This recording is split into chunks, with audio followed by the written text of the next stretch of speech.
नमस्कार, मैं वेद प्रकाश। सागर स्पीक्स में आज मेरी जो चर्चा है, खासकर आप लोगों के बीच शिक्षा के हालात, देश में आज शिक्षा को लेकर हमारी सरकारें और हमारे तमाम सत्तासीन जो तमाम राजनेता हैं, तमाम लोग कितने संवेदनशील है इन्हीं बातों को लेकर। फिर पुनः मैं आज फिर एक बार इस बात को लेकर आप लोगों के बीच मैं आया हूँ। जैसा कि मैंने बताया, पिछली बार आपने देखा होगा कि कई सारे वीडियो हमने फिरजी को लेकर किए हैं।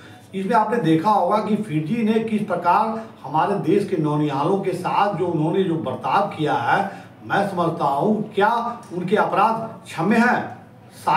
शायद ही कोई इंसान हो जो उनके साथ या उनके समर्थन में इन बातों को लेकर कि फिरजी ने जो किया, आपने देखा होगा कि कैसे एक के बाद एक सेंटर, जिन सेंटरों पे कल 2 दिन पहले पैसे लिए जा रहे हैं और वह सेंटर 2 दिन बाद अचानक से ताले लग रहे हैं। तो आप देखें कि हमारे देश में शिक्षा जैसे या स्वास्थ्य को लेकर आप देखें, हालांकि अभी मेरा फोकस शिक्षा को लेकर है, तो शिक्षा के जो हालात हैं वो कितने बद से बदतर हैं। और आपने देखा होगा कि हमारे देश के जो यशस्वी प्रधानमंत्री हैं वो शिक्षा को लेकर कितने संजीदा हैं। खासकर भ्रष्टाचार को लेकर जो उनकी जीरो टॉलरेंस नीति रही है, उसका आप देखे होंगे कि प्रधानमंत्री मन की बात में बच्चों का किस तरह उनका उत्साहवर्धन करते हैं। तो मेरा ये कहना है कि कभी आपने सुना होगा कि देश के प्रधानमंत्री आदरणीय नरेंद्र मोदी जी ने कहा था कि न खाऊंगा न खाने दूंगा। तो मेरा ये सवाल है कि आखिर ये तमाम जो शिक्षा माफिया हैं, ये बड़े बड़े धन्ना सेठ हैं, आखिर ये तमाम जो बड़े बड़े पूंजीपति लोग हैं जो देश के नौनिहालों का अपने चंद पैसों की खातिर उनके भविष्य से किस कदर खिलवाड़ कर रहे हैं, ये सामान्य सी घटना नहीं है। पूरे देश में फिरजी का आपने देखा होगा कि बड़े बड़े शहरों में किस तरह ताले लगे हैं और वहाँ जो अभिभावक है उनकी भीड़ है, उनके सवाल है, उनकी मनोदशा है। तो ऐसे में तमाम जो हमारी जो महकमा है जो ये दावा करती है 24/7, आपने देखा होगा कि आप एक रटाया सा तमाम बातों को लेकर जब हम किसी बड़े अधिकारी के संज्ञान में इन बातों को लाते हैं तो उनका एक रटाया सा सवाल आपने देखा होगा वर्षों से, कि अब मेरे संज्ञान में नहीं है, निश्चित तौर पे मेरे संज्ञान में आने पर उचित कार्रवाई की जाएगी।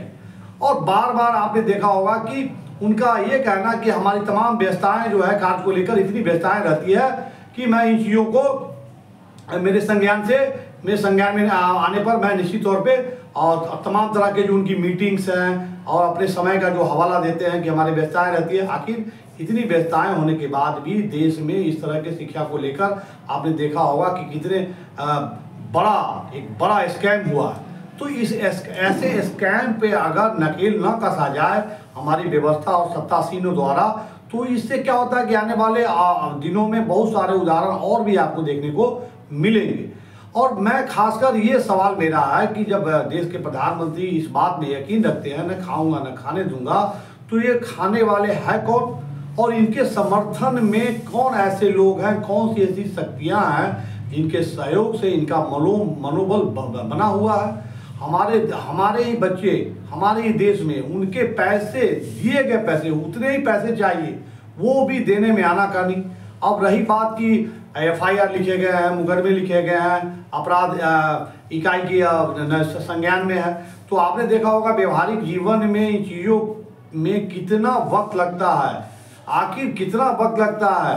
आपने देखा होगा कि बहुत सारे आपने उदाहरण अभी देश में देखे होंगे जहां आपने देखा होगा कि किस अपराध को लेकर कि किस तरह से बुलडोजर कल्चर जो आया है, 24 घंटे में अपराधियों को निपटा दिया जा रहा है, बुलडोजर से घरें गिरा दी जा रही है।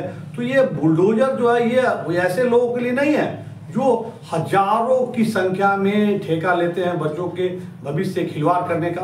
तो ऐसे लोगों के लिए, ऐसे लोगों के घर पे कब बुलडोजर चलेंगे? सवाल ये है कि क्या बुलडोजर ऐसे लोगों पे घरों पे चलते हैं जिनसे हमारी सत्ता तक आने की जो सीढ़ी है, या जो आम आदमी का मतलब आप देखिए तो उनकी भावनाओं को कुरेदने का एक मसाला भर है क्या? आप देखिए कि मैं एक और दूसरा उदाहरण शिक्षा को लेकर आप दे रहा हूँ। बिहार में उच्च शिक्षा MPhil जैसे उच्च शिक्षा में मैं बता रहा हूँ कि 11 वर्ष बीतने को हैं जो बच्चे बाबा साहब बिहार विश्वविद्यालय में 1 वर्षीय पाठ्यक्रम MPhil में नामांकित हुए थे 14 और 15 में, 2 सत्र हैं यहाँ, 14, 15 और 15, 16, तकरीबन 2000 छात्र इसमें नामांकित हैं। तो अब 11 वर्ष में 1 वर्षीय पाठ्यक्रम का डिग्री न मिल पाना, इससे बड़ा आपको क्या खबर हो सकता है देश और दुनिया के लिए। शिक्षा के क्षेत्र में मैं अभी 2 उदाहरण मैं आपको दे रहा हूँ। एक जो फिजी ने जैसे देश में एक उदाहरण दिया है, और दूसरा बिहार विश्वविद्यालय का मैं बता रहा हूँ। बिहार में एमफिल 1 साल के कोर्स में 11 वर्ष बीतने को है, और अब तक छात्रों को 2000 से ज़्यादा की संख्या में छात्र हैं, उनको डिग्री नहीं मिल पाना, इससे बड़ा मुद्दा क्या हो सकता है। मैं देश के तमाम जो हमारे नेता हैं, या वो हमारे जो महामहिम राज्यपाल हो, या कुलपति हो, या हमारे जो शिक्षा मंत्री हो, तमाम लोग इन बातों से वो अनभिज्ञ होते हैं। मैं समझता हूँ कि यह कतई संभव नहीं है कि इन लोगों को ये जानकारी नहीं हो। जैसा मैंने बताया कि बिहार विश्वविद्यालय को लेकर ही देखेंगे, आप देखेंगे कि इन चीज़ों को लेकर जो हमारे तमाम जो कर्तव्यनिष्ठ लोग हैं, चाहे उनकी जिम्मेवारी नहीं बनती है। आप जैसा कि मैंने बताया, बिहार में ही एमफिल के पाठ्यक्रम को लेकर 1 वर्ष का पाठ्यक्रम 11 वर्ष, तो देश के तमाम जो हमारे बड़े बड़े ओहदे पे लोग बैठे हैं, क्या उनकी जिम्मेवारी नहीं बनती है? क्या उनकी अंतरात्मा उनको नहीं झकझोरती है कि अपने ही देश में आज देखेंगे कि पूरे भारत में औरंगजेब को लेकर एक बड़ी बहस और चर्चा छिड़ी हुई है। अभी आपने देखा होगा कि कल नागपुर में धारा 144 लगा दिया गया। ये हालात है, लोग एक दूसरे के आमने सामने हैं, इस कदर माहौल है। अब वो औरंगजेब जो हमारे बीच नहीं है, ठीक है, औरंगजेब के चर्चा में यहाँ पे अब समय कम है।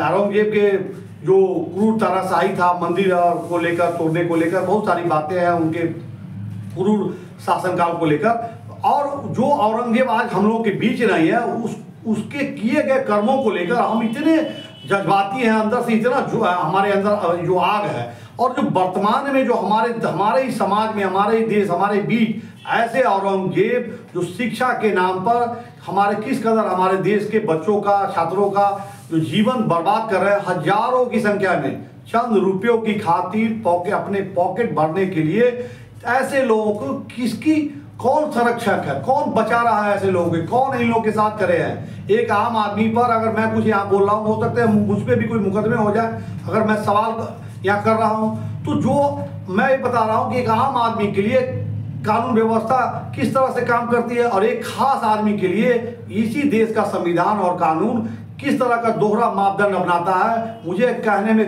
कतई भी गुरेज नहीं है, थोड़ा भी डर और संकोच नहीं है कि देश में, अपने ही देश में, जहां आपने देखा होगा कि इस कदर का माहौल है औरंगजेब को लेकर, ये जो जिंदा औरंगजेब हैं जो हमारे बच्चों का दिन दहाड़े गला घोट रहे हैं, चाहे वो बाबा साहब भीमराव अंबेडकर बिहार विश्वविद्यालय में एमफिल का मामला हो, या देश में फिरजी का मामला हो, ऐसे गुनाहगारों को कब सजा मिलेगी, कब तक बढ़ते रहेंगे ये औरंगजेब। इनको लेकर क्या हमारे देश के आवाम, हमारे देश के जो तमाम कर्तव्यनिष्ठ लोग हैं, क्या उनके जेहन में, क्या उनके खून में उबाल नहीं आ रहा है? अपने ही देश में अपने बच्चों को बचाने के लिए क्या उनके मन में चंद सवाल नहीं है? तो मैं ऐसे लोगों से अपील करता हूं कि देश में इस तरह के औरंगजेबों से लड़ने के लिए मैंने जो ये प्लेटफॉर्म और अपना समय दिया है, मेरा सहयोग आप अगर नहीं करते हैं तो मैं समझता हूं कि आपकी अंतरात्मा आपको झकझोरेगी। इंसान होने पे मैं समझता हूं आप शर्मिंदा होंगे। समय निकालिए, मेरा साथ दीजिए, सहयोग दीजिए। मैं इतनी हिम्मत जुटाकर इन चीज़ों को लेकर अपना समय और इतनी बेबाकी से अपनी बात रखने का हौसला रखता हूं, तो क्या आप एक लाइक शेयर कमेंट करने से आपका क्या नुकसान हो जाएगा? तो मेरी विनती है कि आगे आए, समूह में आए, और समाज और देश जब एक बार किसी चीज को लेकर एकजुट होता है तो आपने देखा होगा कि सफलता किस कदर मिलती है। चाहे वो देश की आज़ादी, इससे बड़ा उदाहरण नहीं हो सकता है किस तरह हमने अंग्रेजों के छक्के छुड़ाए और देश से उन्हें भगाने का काम किया। तो साथ आए और अपने जो हमारे अधिकार है, उस अधिकार को लेकर, जो संवैधानिक अधिकार है उसको लेकर हम अपनी बातों को अपने ही देश में हमारा कोई शोषण दोहन न कर सके, इसके लिए अपनी आवाज बुलंद करें। जय हिंद, जय भारत।